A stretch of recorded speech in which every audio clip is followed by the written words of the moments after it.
I will never forget the sound of that crying. It wasn't loud. It wasn't dramatic. It was worse than that.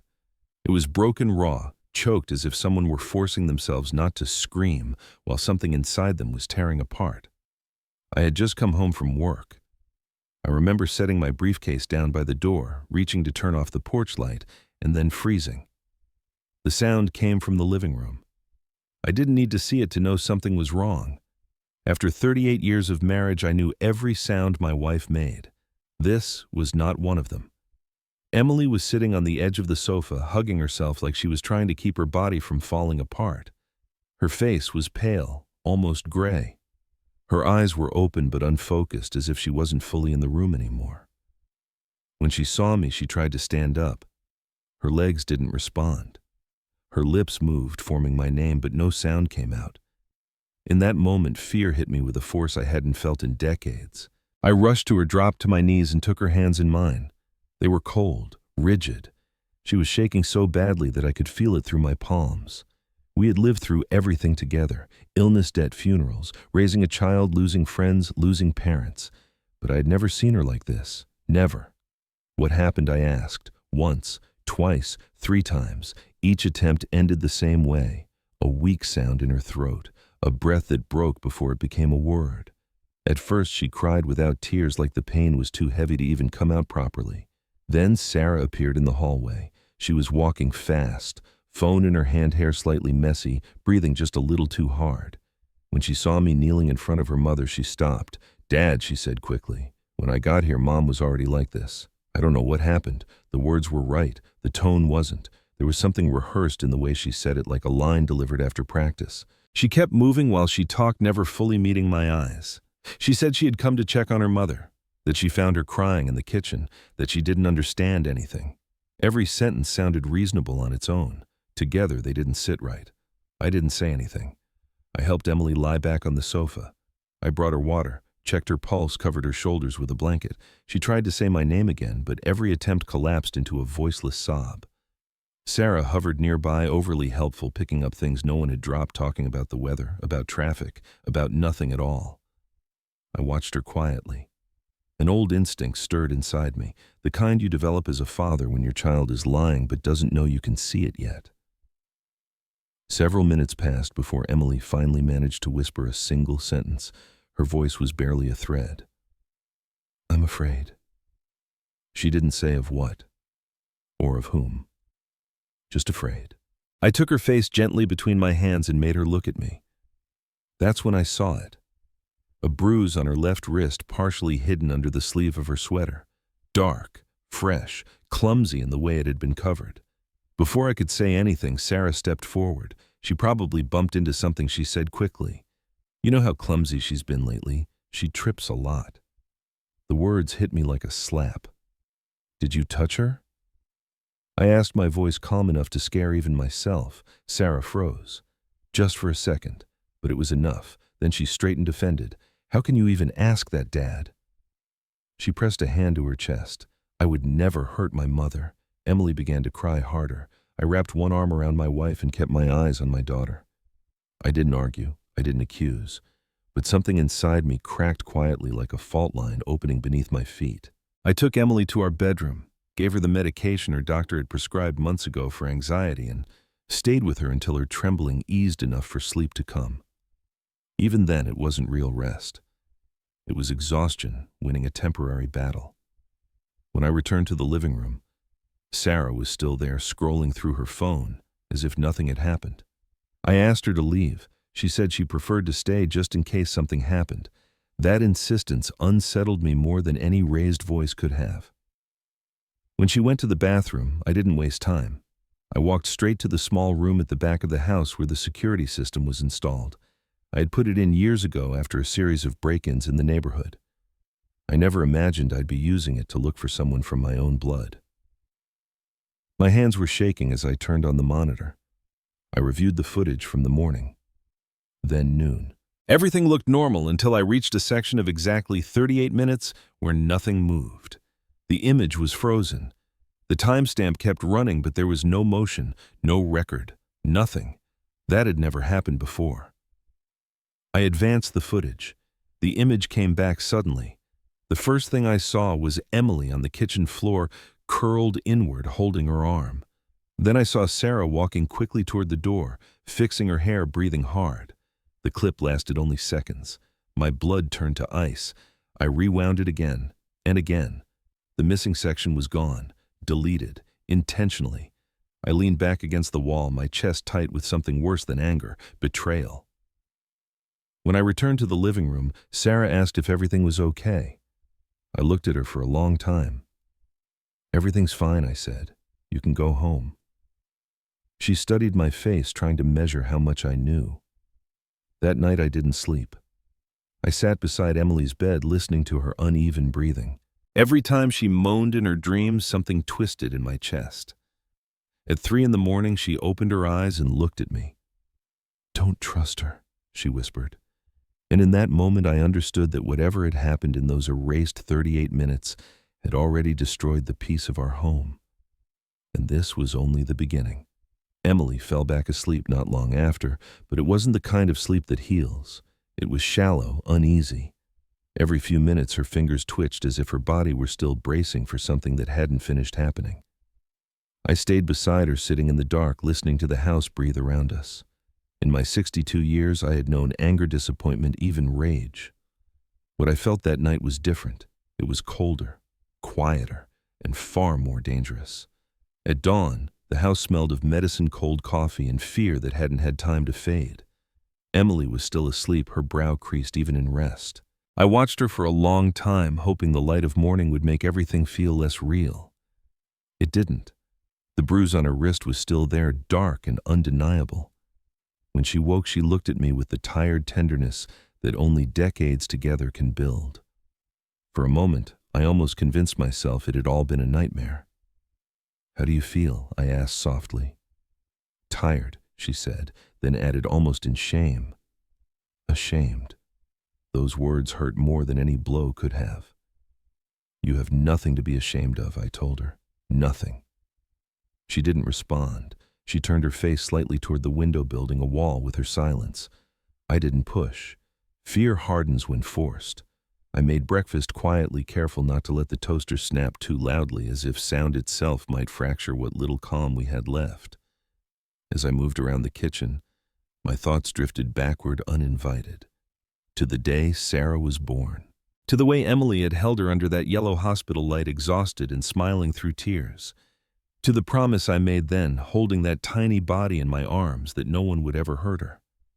I never imagined I'd have to protect Emily from the very child we raised together. Sarah had always been strong-willed. Even as a little girl, she walked through the world with an unshakable certainty, as if rules were suggestions meant for other people. Emily raised her with gentleness. I balanced it with discipline. We thought we had done well. She grew up, went to college, married badly twice, came home broken more than once. We were always there. So when she asked years ago if she could stay with us just for a while until she got back on her feet, we didn't hesitate. Emily welcomed her with open arms. I agreed without asking too many questions. I thought she needed shelter. I never imagined she was looking for control. The first months were calm. Sarah cooked with her mother, drove her to appointments, reorganized the house. Slowly, almost invisibly, she began making decisions no one had asked her to make. She changed schedules, rearranged furniture, limited visits. "It's for your own good," she'd say. "You're not young anymore." I mistook it for care. Now, standing in the quiet kitchen, I understood it for what it was, the beginning. "She'll be back soon," Emily murmured, suddenly staring into her untouched tea. My chest tightened. "How do you know?" "She always comes back when she's upset." She said, her voice low. There was fear in it, familiar fear, learned fear. "You don't have to see her if you don't want to," I said quickly. "I'll talk to her." Emily shook her head. "If you don't face her today, she'll do it later, and it'll be worse." She was right. Silence had already cost us too much. At 10 o'clock, I heard a car stop in front of the house. Emily closed her eyes, gripping the blanket around her shoulders. I squeezed her hand and walked to the door with a calm I didn't feel. Sarah stood there, well-dressed, perfectly made-up, phone in hand, a rehearsed smile already in place. "Dad," she said brightly. "How did Mom wake up?" "You tell me," I answered. Her smile faltered just slightly. She walked past me into the house without waiting for permission as she always had. She set her purse on the kitchen table and started preparing coffee like nothing had changed. "Dad, don't exaggerate," she said. "Mom got nervous over something silly." "A silly thing doesn't leave bruises," I replied. She turned slowly, eyes hardening. "What are you talking about? Her wrist." Silence settled between us, heavy and sharp. She took a controlled breath. "Mom's clumsy. She's always hitting herself on furniture. I've lived with her for 38 years, I said. I've never seen a mark like that." For a moment I saw something flicker in her eyes. The child who used to look down when she lied. Then it vanished. "If you came to argue, I should go," she said, reaching for her purse. "Not yet," I said. "We need to talk about the papers you made her sign yesterday." Her hand froze. "What papers?" she asked too quickly. "Don't pretend I said." She said the word sign last night, half asleep, terrified. Sarah let out a short laugh. "Dad, you're stressed. It was just a bank document, nothing serious. Then why was she crying like her life was ending?" Her face changed. This time she didn't hide it well. "Because she's weak." She snapped. "Because she doesn't understand how the world works anymore. Someone has to take charge." "Take charge," I repeated, "or take ownership." She stepped closer to me. "Watch your words. Watch your actions," I replied. Emily appeared in the doorway, pale, trembling. Sarah's expression softened instantly, her voice turning syrupy. "Mom," she said, "Dad's confused. I told you this would happen if you skipped your medication." Emily lowered her gaze like a scolded child. "Don't lie," I said sharply. "No one here is confused." Sarah exploded. "You're both incapable of managing your own lives," she shouted. "I'm trying to save what little you have left before you lose everything. The only thing we're losing," I said quietly, "is you." And in that moment, I knew this was no longer a family argument. It was a war for the soul of our home. After that argument, the air inside the house became unbreathable. It wasn't loud. No doors slammed. No one shouted anymore. It was worse than that. It was the kind of silence where every movement feels watched, where even breathing sounds like a provocation. Sarah paced from room to room with short, restless steps like a caged animal calculating its next move. Emily stayed frozen near the bedroom door, unable to decide whether it was safer to go inside or remain where I could see her. I stood between them, feeling like a stranger in my own home, as if ownership had shifted without my consent while I was still paying the bills. "Dad." Sarah said finally, lowering her voice. "I'm just trying to help you. Help is not imposed with shouting," I replied, "and never with bruises." She pressed her lips together, holding back anger. "You don't understand the danger you're in. If we don't sign soon, everything you own could be lost. Lost to whom I asked." She didn't answer. She grabbed her purse and walked toward the door. "I'll come back later," she said. "When you're calmer." She didn't slam the door. She closed it carefully. Too carefully. That calm scared me more than her anger ever could. As soon as she left, Emily collapsed into tears. Silent at first, then shaking sobs that tore through her thin body. I held her tightly, feeling how small she felt against me. "You shouldn't have confronted her like that," she whispered. "Now she'll be worse." "Worse than what she's already done?" I asked. She didn't answer. I helped her sit on the sofa, wrapped a blanket around her shoulders. Her hands were icy. "Tell me," I said gently. "From the beginning." She shook her head slowly. "Not now. If I say it out loud, it becomes real. It's already real," I said, "and as long as you keep it inside, she has power over you." Emily closed her eyes. Tears slid down her cheeks, slow and heavy. "It started months ago," she whispered. "At first it was words, then yelling, then threats. She kept saying you were old, that soon you wouldn't be able to decide anything, that I had to sign to protect you. What did she want you to sign?" I asked, my voice barely steady. "House papers, bank documents, powers of attorney." Her voice broke. She said it was for our own good. My chest tightened with a cold, hollow pain. "Why didn't you tell me?" I asked. "She forbade me," Emily said. "She said if I spoke to you, you'd get angry and I'd end up alone." There it was. Fear, the oldest weapon of all. "When did she hurt you?" I asked. Emily hesitated, then whispered, "Yesterday, when I refused to sign again." My breathing became heavy. She pushed me against the kitchen table. I fell. She grabbed my wrist and squeezed it so hard I thought it would break. I screamed, but she covered my mouth. Her shoulders shook. Then she started crying, saying you'd never believe me. She said she'd make you think I was losing my mind. My vision blurred. I had to stand up and walk away before I lost control. When Emily finally fell asleep from sheer exhaustion, I went back to the camera room. I wasn't looking for safety anymore. I was looking for truth. I reviewed the footage hour by hour. The 38-minute gap was no accident. It was a clean deletion, someone who knew what they were doing. I checked the access logs. There it was. An additional user. A fake name. Created weeks earlier. The date matched exactly the day Sarah moved into our house to take care of us. My pulse raced. I went further back. Shortcuts, seconds missing, tests, practice, like someone learning how to use a weapon before firing it. Then I noticed something else. A secondary camera. Old, almost forgotten, positioned to cover the narrow hallway leading to the kitchen. The image quality was poor, the angle imperfect, but it had been recording. My hands were slick with sweat as I searched for the time.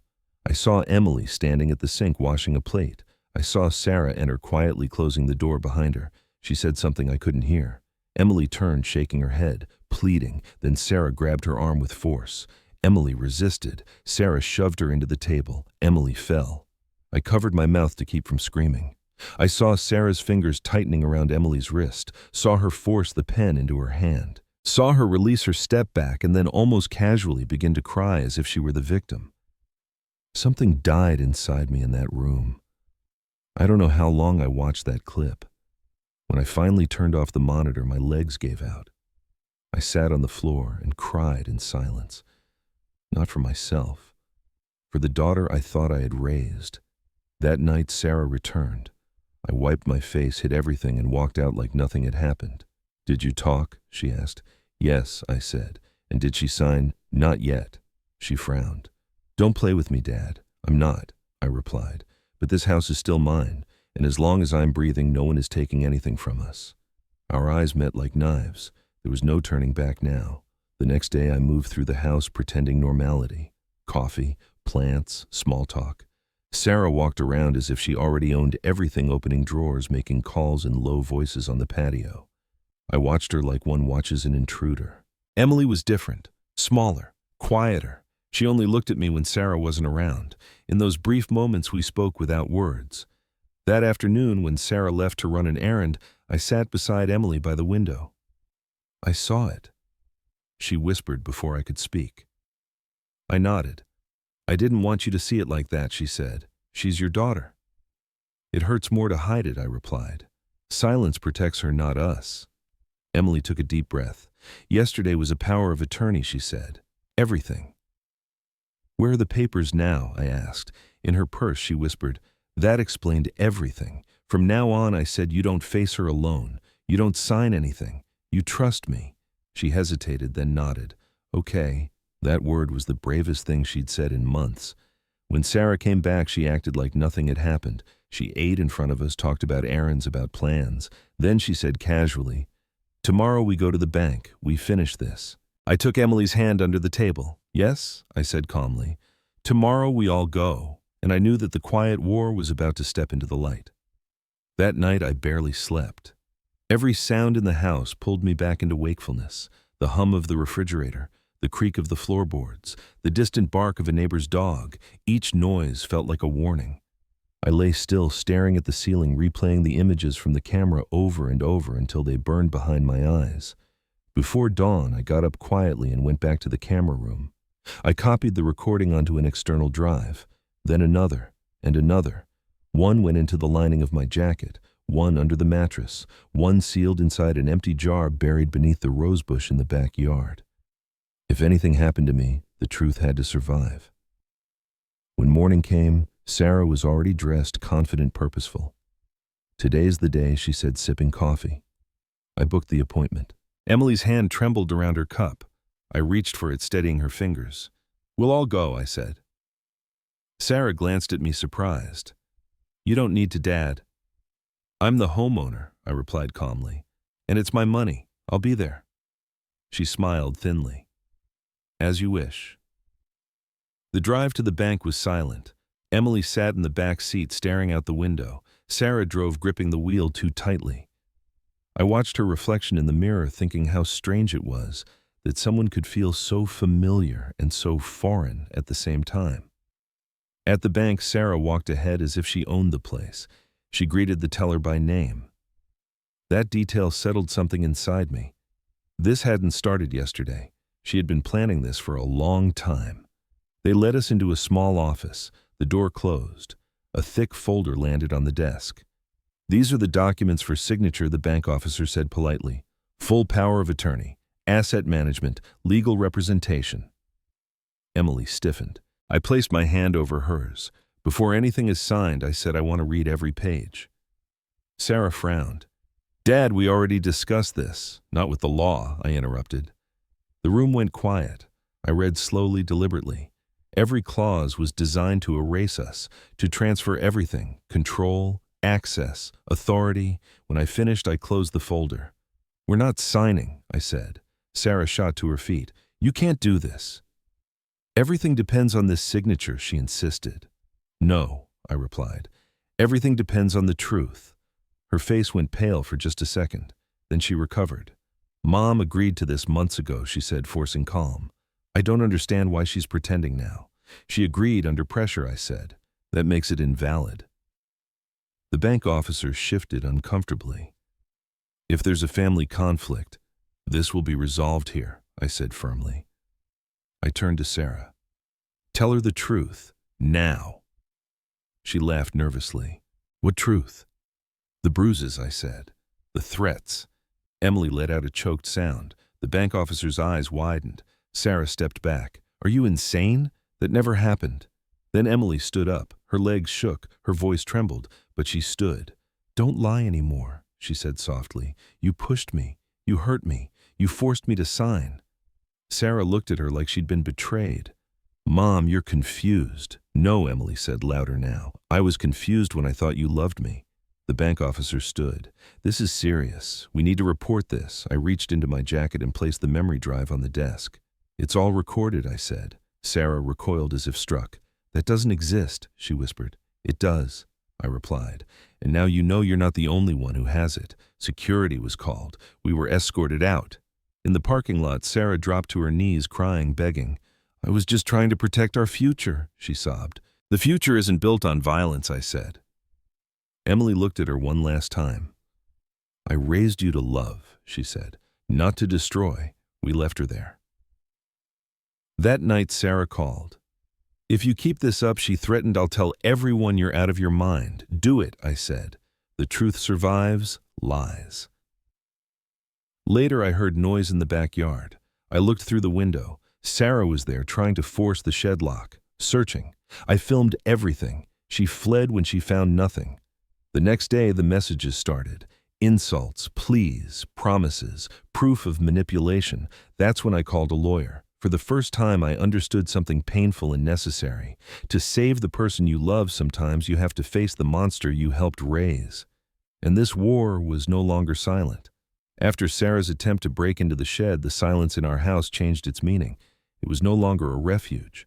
It became a space of vigilance. Every sound felt deliberate. Every shadow carried intention. Emily barely slept. When she did, it was light and restless, as if her body no longer trusted the idea of safety. That morning, her hands shook so badly I had to hold the glass while she took her medication. "Will she come back today?" she whispered. Maybe I answered. But today we're not defenseless. She didn't ask what I meant. She didn't need to. Something had shifted inside me and she felt it. I waited until she fell asleep again before sitting at my desk. I took out the memory drive and watched the recording once more. It was harder the second time. Seeing Sarah's face so calm, so determined while hurting her own mother cut deeper than I expected. I forced myself not to look away. I needed every second burned into my mind. This was no longer just proof. It was my compass. I copied the file again. 2 more drives, one hidden inside the toilet tank sealed carefully. Another slipped between the pages of an old accounting book no one had opened in years. The original stayed with me, always inside my jacket. If Sarah returned, she wouldn't find it. If something happened to me, it would still exist. That afternoon, my phone rang. Dad. Sarah said, her voice softer than it had been in days. I want to talk properly. No shouting, no drama. You can come, I replied, but with respect. She laughed lightly. I always respect you. I hung up without answering. She arrived just before sunset carrying a bag of fruit like an offering. Emily stiffened the moment she saw her through the window. I stepped forward. Mom is tired, I said. You'll talk to me. Sarah hesitated, then nodded. We sat across from each other at the kitchen table. For the first time, I looked at her without the filter of love. I looked at her as I would a stranger. Dad, she began, this got out of hand. But we can fix it.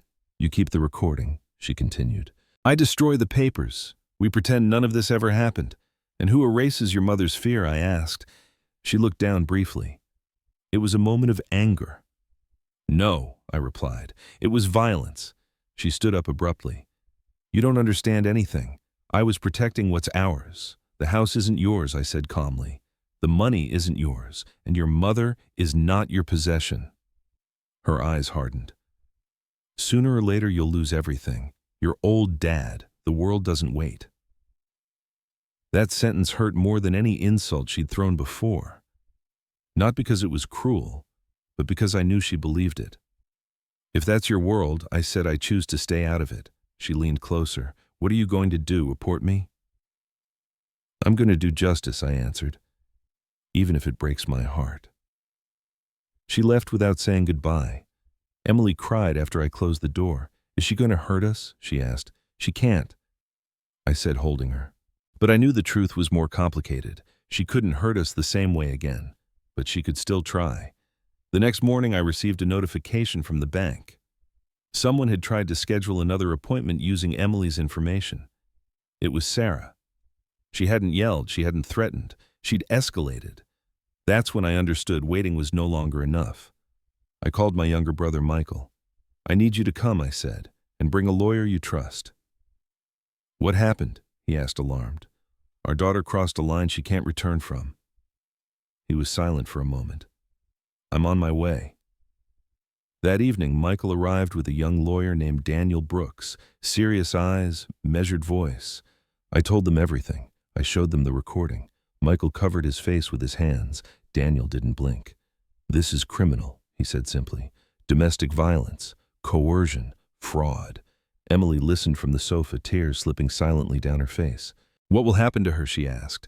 Daniel was honest. That depends on what happens next. But this isn't just a family issue anymore. We made our first legal decision that night. The next day, Daniel called me into his office. We have strong evidence, he said, but to make this airtight, she needs to expose herself further. You want me to provoke her? I asked. Not provoke, he replied. Let her believe she still has control. I understood immediately. Sarah wouldn't stop. She'd make mistakes if she thought she could still win. I'll talk to her, I said. That afternoon, I called her. I'm tired. I told her, forcing my voice to sound worn. Your mother is sick. I don't have the strength to keep fighting. There was a pause. I could almost hear her thinking. And what do you want? She asked. Come tomorrow, I said. Just you and me. We'll talk. She agreed. Her voice sounded victorious. That night, I prepared the house carefully. Hidden recorders. Cameras activated. Everything ready. When Sarah arrived the next day, she walked in confidently scanning the room. I want you to destroy the recording, she said without hesitation. Then we sign. You want us safe, I said, slowly guiding her. Yes, she replied. Safe. Controlled. Controlled, I repeated. She leaned forward. The weak lose Dad. I wasn't going to lose. Those words were her confession. I stood up. You just did, I said. I took out the memory drive. Her face collapsed. Before she could reach the door, the police entered. They took her away, screaming. And as the sound of sirens faded, I knew something irreversible had happened. But I also knew this was the only way it could end. The sound of the sirens faded into the distance, but the echo stayed behind. It lingered in the walls and the furniture and the empty space where Sarah had stood only minutes before. Emily remained seated at the end of the sofa, unmoving, as if her body had not yet understood that the danger had passed. I stood there, gripping the back of a chair, my legs trembling with a kind of exhaustion that had nothing to do with the body.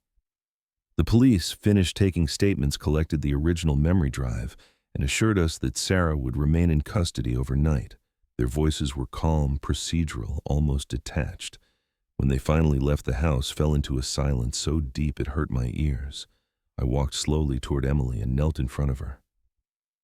"She's gone," I said quietly. "She can't touch you anymore." Emily blinked several times as if waking from a long nightmare. "Really," she whispered. "It's really over." "Yes," I said, "at least this part." Her face crumpled. She began to cry, not softly, not politely, but with a sound that came from somewhere deep and old. I held her tightly as her body shook against mine. It wasn't a cry of defeat. It was the release of something that had been locked inside her for months. "I'm still afraid," she said between sobs. "I know," I answered. "Fear doesn't disappear overnight, but now we have something stronger." She lifted her head slightly. "What?" "The truth," I said. That night, neither of us slept. At 2 in the morning, I made coffee and we sat at the same kitchen table where so many silent battles had been fought without us realizing it. Emily held her cup with both hands as if grounding herself in something solid. "I never thought a daughter could do that," she murmured. "I carried her inside me for 9 months. I swallowed hard. And even then, she chose her own path." At dawn, my brother Michael and Daniel Brooks arrived with news. The formal complaint was already underway. The recording had been validated as primary evidence. The bank had confirmed attempts to access accounts using forged documents. "This is bigger than we thought," Daniel said. "There's a pattern." This wasn't impulsive. Emily listened in silence, her fingers intertwined with mine. "What happens now?" she asked. "There will be hearings," Daniel replied. "Statements, psychological evaluations, but you're protected." The word protected felt unfamiliar, like a coat we had forgotten how to wear. The calls started later that day. Relatives we hadn't spoken to in years. Neighbors, old friends. Some offered support. Others wanted details. I answered briefly, carefully. Emily didn't want to talk to anyone. I respected that. Our pain was not a spectacle. That evening the phone rang again. I knew who it was before I answered. "Dad," Sarah's voice said, flat, controlled. "I'm not supposed to call, but I needed you to hear this." "Go on," I said. "All of this got out of hand," she continued. "I never meant for it to go this far. It went exactly as far as you pushed it," I replied. There was silence. Then softly, "Mom always protected me. She forgave everything." I got used to that. And when she stopped, I said, "You hurt her." She began to cry on the other end of the line. "I didn't want to," she said. "Wanting isn't the same as choosing," I answered, "and choices have consequences." "Do you hate me?" she asked. The question pierced me. "No," I said honestly, "but I can't protect you anymore." She hung up without another word. Emily had been listening from the hallway. "Was that her?" she asked. I nodded. She said she never wanted it to go that far. Emily closed her eyes. "I didn't want any of this either," she whispered. But it happened. 2 days later, we were summoned to the courthouse for the preliminary hearing. The building was cold and personal. Justice, I learned, needs distance to function. Sarah was brought in handcuffed. When I saw her, something inside me cracked. She looked smaller, pale. No trace of the confidence she once wielded so effortlessly. She avoided my eyes. The hearing was brutal. The recording was played. Emily's hand trembled in mine. When the image of the kitchen appeared on the screen, some people in the room looked away. Sarah sobbed silently. The judge's voice was firm, unwavering. There was enough evidence to proceed. Pre-trial detention was ordered. The sound of the gavel felt like a door slamming shut on a life we once thought we knew.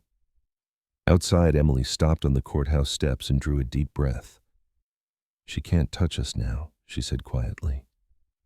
For the first time in a long time, she added, "I feel like I can breathe." I held her close. I felt the same.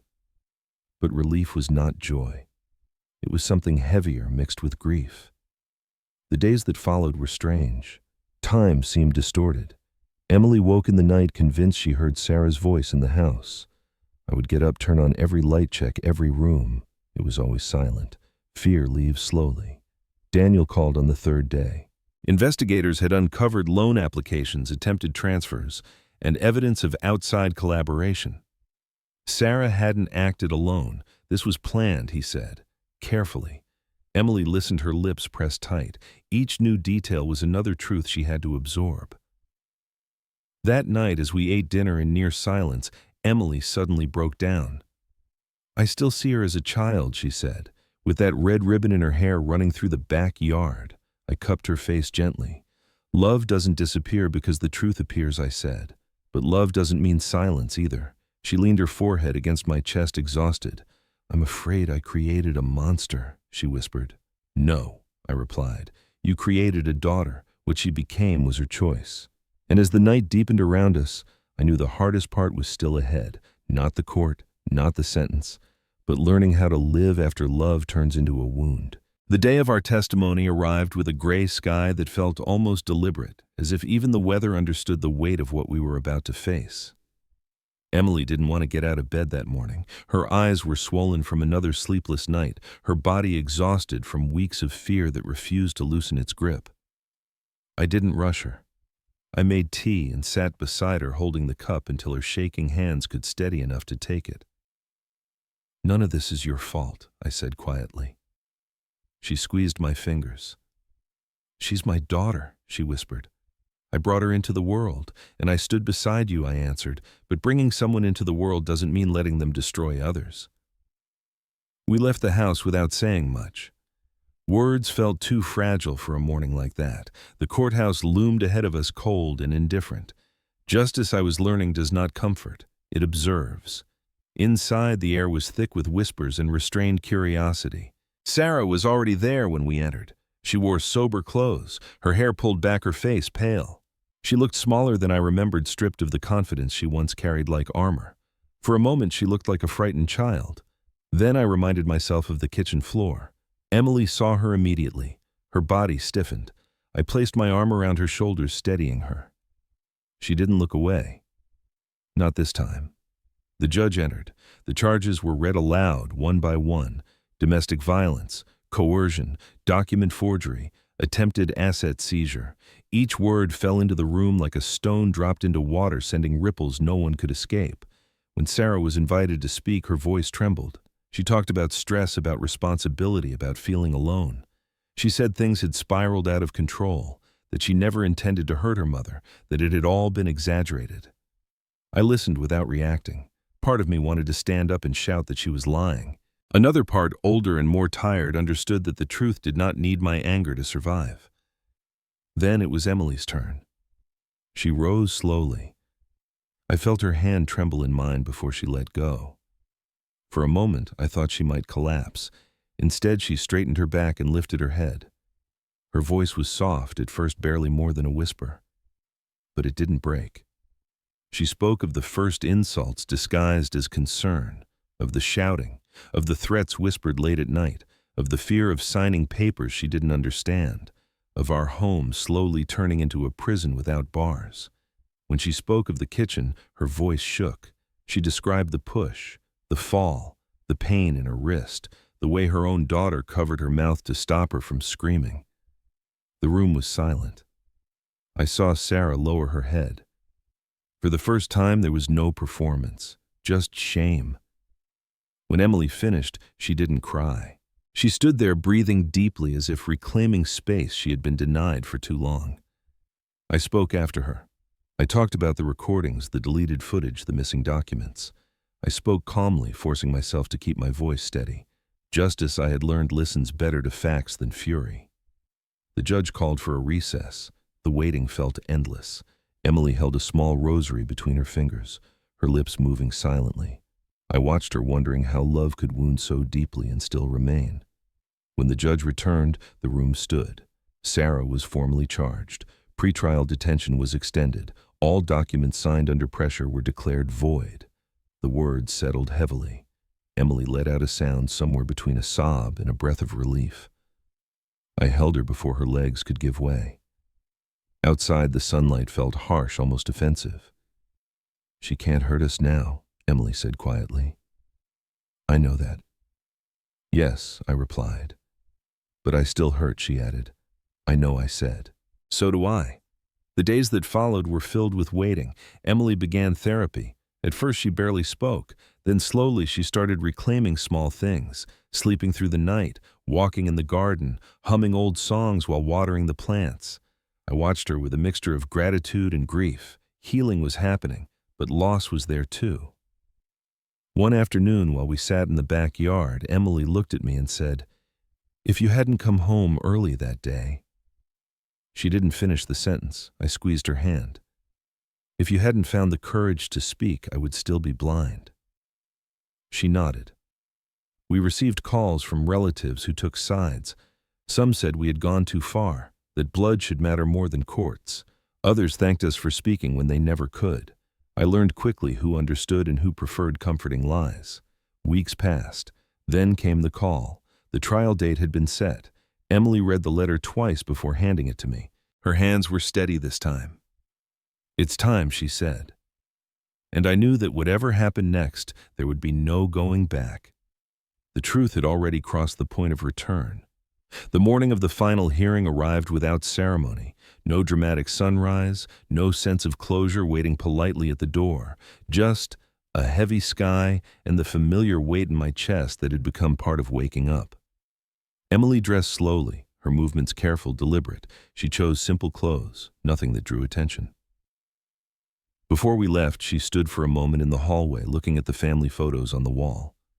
Her eyes lingered on one picture in particular, Sarah at 10 years old, missing 2 front teeth, smiling without restraint. She reached out, touched the frame lightly, then turned away without a word. The courthouse was full, too full. The air carried whispers, curiosity, judgment. Justice may be blind, but people are not. When we entered the courtroom, I felt dozens of eyes follow us. Emily's hand tightened around mine, but she didn't falter. Sarah was already there. She looked different again. Controlled. Guarded. Another mask. Her hair was tied back, her face pale but composed. When she saw us, her jaw tightened. For a moment our eyes met. There was no hatred in hers now, just something harder to define. Resentment, loss, fear. The judge entered. The room stood.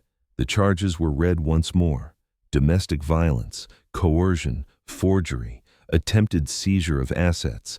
Each word echoed in the room, final and unavoidable. Sarah's attorney spoke first. He painted a picture of stress, of responsibility taken too far, of a woman overwhelmed by caring for aging parents. He spoke of misinterpretations, of exaggerations, of emotions mistaken for facts. I watched Emily's face as he spoke. She didn't react. She had heard these excuses before. Then Sarah was allowed to speak.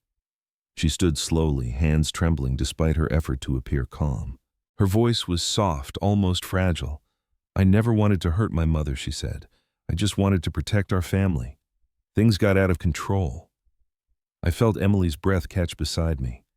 Sarah spoke of pressure, of fear, of feeling alone with too much responsibility. She did not deny signing documents. She did not deny pushing. She called it a mistake, a moment, something that should never have defined her life. When she finished, the room was silent. Then Emily stood. This time she did not tremble. She walked forward with slow, steady steps. Her voice when she spoke was quiet, but it carried.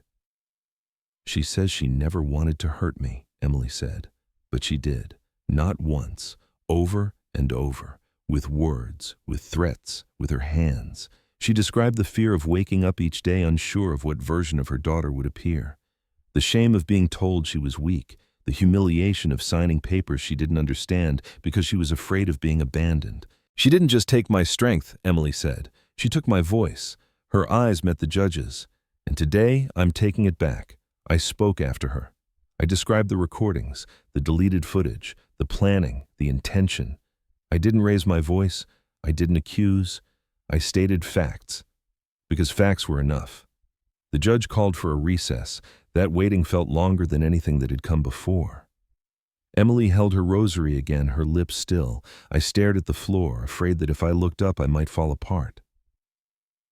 When the judge returned, the room stood once more. The verdict came without flourish. Guilty. Guilty on all counts. The sentence followed. Prison time. Annulment of all documents signed under coercion. Protective orders granted. Emily let out a sound that wasn't quite a cry. I wrapped my arm around her as her knees weakened. Sarah collapsed into sobs, not the performative crying I had seen before. This was different, raw, broken. The sound of someone finally cornered by consequences. As she was led away, she looked back at us. Her eyes searched mine, asking a question I could not answer. The door closed behind her with a dull thud that echoed through my chest. Outside, the air felt different. Not lighter, just real. "Is it over?" Emily whispered. "Yes," I said. "It's over." But endings like this don't feel like victories. They feel like amputations, necessary, life-saving, and still devastating. That evening, we returned home in silence. The house greeted us the same way it always had, quiet, familiar, and altered forever. Emily sat on the sofa and stared at her hands for a long time. "She can't hurt us anymore," she said. "No," I replied, "but I still love her," she added, her voice breaking. I nodded. "I know. Because love doesn't vanish when truth arrives. It just changes shape, sometimes into grief, sometimes into distance, sometimes into a wound that never fully closes." And as night fell over the house, I understood something I had never wanted to learn. That justice can be right and still leave you hollow. That protecting the person you love most can mean losing the person you loved first.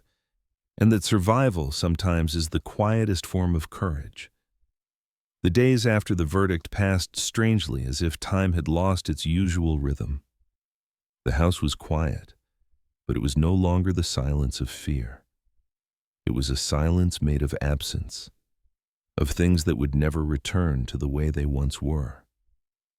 Emily woke up startled more than once in the middle of the night, convinced she had heard Sarah's footsteps in the hallway or her voice calling from the kitchen. Each time I would get up, turn on the lights and check every corner of the house. There was never anyone there. But fear, once it has lived too long inside a person, does not leave quickly. She began therapy. At first, she spoke very little. Some sessions ended with her sitting in silence, staring at the floor. Other days, she came home exhausted, as if reliving the past had drained what little strength she had regained. But slowly, almost imperceptibly, something changed. She started sleeping through the night again. She walked in the garden in the mornings, watering the plants with a patience that felt deliberate, as if every drop of water was a reminder that life still responded to care. Sometimes she hummed old songs while she worked, the kind she used to sing when Sarah was small. I never interrupted those moments. One afternoon, while we were sitting outside with our coffee, Emily looked at me and said quietly, "If you hadn't come home early that day, I wouldn't be here." I squeezed her hand. "If you hadn't found the courage to speak, I would still be blind." We understood each other without saying more. We were two older people who had survived the worst betrayal of their lives, not from strangers, but from someone they loved without reservation. Our daughter was serving her sentence. We did not visit her. Sometimes late at night I wondered whether I would ever be able to look at her again without feeling my chest tighten. I didn't know the answer. I still don't. There were days when Emily stood by the window for a long time, her eyes distant. I knew exactly who she was thinking about. In those moments, I didn't try to comfort her with words. I simply stood beside her and took her hand. We had learned that some pain does not ask to be fixed, only acknowledged. The calls from relatives slowed down. Some had chosen sides early on and never called again. Others stayed quietly supportive, respectful of our boundaries. I learned that truth has a way of reorganizing relationships. Not everyone survives it. One evening, as we were preparing for bed, Emily stopped and looked at me. "If I were born again," she said slowly, "I would do everything differently, except one thing." I waited. "Choosing you," she said. My eyes filled with tears I didn't try to hide. We had lost a daughter. We had lost the illusion of a perfect family, but the bond between us forged by truth and loyalty was still standing. Months passed. The house began to smell like coffee and toasted bread in the mornings again. Emily walked more upright now, her shoulders no longer curled inward as if she were trying to disappear. Fear had not vanished completely, but it no longer ruled her. One day, while she was tending the garden, she turned to me and smiled. It wasn't a big smile, it wasn't carefree, but it was real. "I just want to live in peace now," she said. "And you will," I answered, "even if we are no longer the same, because we weren't. We never would be again. Seeing the truth had a price. We paid it in grief and silence, in nights that took too long to pass. But we also gained something we didn't even know we had lost: our dignity, our safety, and our voices." Love, I learned, is not blind. Or at least it shouldn't be. Loving someone does not mean allowing them to destroy you. And sometimes protecting the person you love most means standing against the person who hurts them, even when that person carries your own blood. This story is not about revenge. It is about boundaries, about courage, about the moment when silence stops being protection and becomes a prison.